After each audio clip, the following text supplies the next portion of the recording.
with Axe Token. What's up? Okay, so let's do four more acronyms. Number one, a DEX, D-E-X, DEX.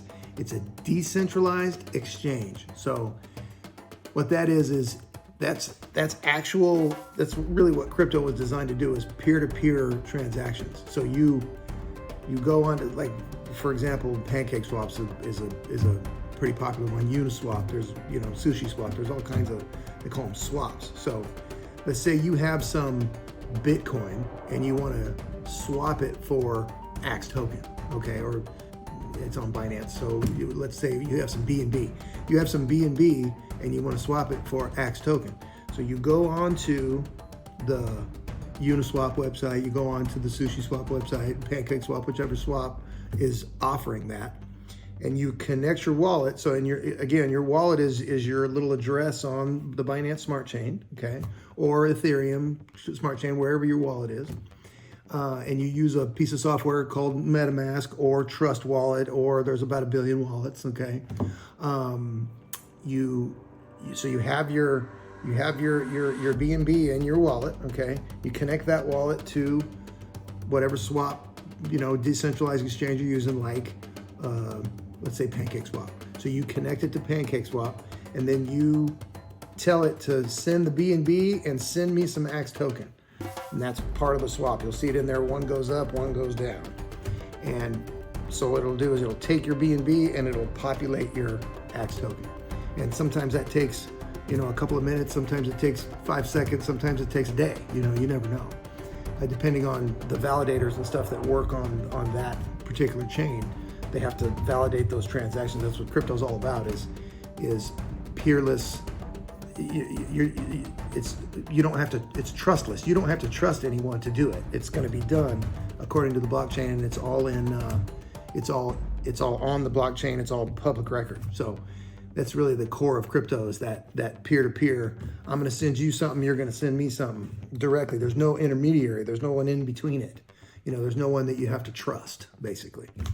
So that's DEX, decentralized exchange. The opposite of that is a CEX, centralized exchange. So that's like the big guys like Coinbase and Binance and guys like that. Those are the big ones that. So what they do is they actually go out and they'll buy a bunch of, like, Bitcoin. They'll buy Ethereum. Binance will own a bunch of BNB, and they'll own a bunch of stuff on Binance. So they'll buy $50 million worth of it, and they'll have it.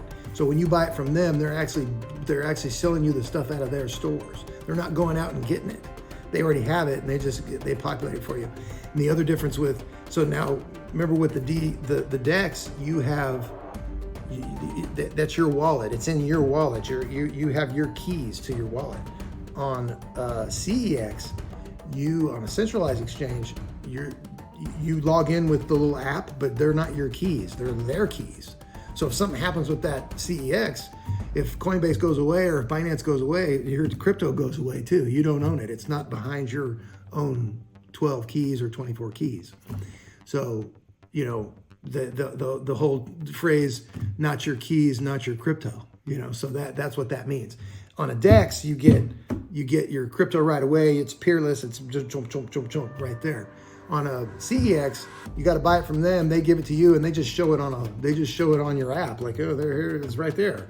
But you don't really have access to it unless you push it off of that CEX into your own wallet, into your own, like, use MetaMask or use Trust Wallet and push it into there, and then it'll be on that. You could look it up on Etherscan. You could look it up on BSC Scan, whatever. So that's DEX, CEX. We've got a DAO. That's another maybe one we can look at. DAO, and that is a decentralized autonomous organization. Now, what that phrase is, it's like there's a lot of words. It's a lot of syllables. So it's really not that. So we have a similar thing in real estate, and I'm an old real estate guy. It's called tenants in common.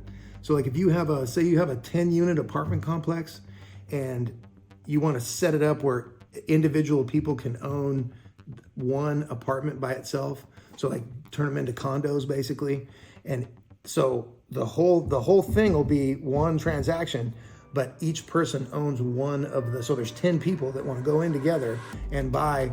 So I own apartment 1, you own apartment 2, you own apartment 3, but it's owned by an entity. So that's called tenants in common. It's also like LLCs are like that. So you got 5 people on an LLC. They all own equal shares of the LLC. A DAO is similar to that. There's not a CEO involved. There's not a CFO involved.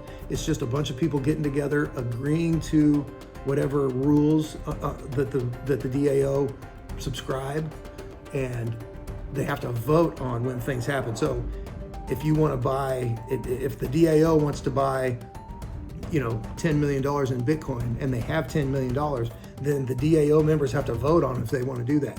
And if it passes based on their criteria, a lot of times it's like 50% or more, 60% or more, 70% or more have to agree, then that happens. And that's kind of a blockchain way of setting up that people can have their own, an autonomous organization that's not reliant on one person. It's everyone gets a vote. It's like, it's basically democracy in its purest form. So, and those are real useful in like large projects. You'll have real big, huge, what's the name of that? I can't remember the name of that big DAO that they've got hundreds of millions of dollars at their disposal. And they when they move, it's like the market moves with them, basically. So Maker DAO, something like that.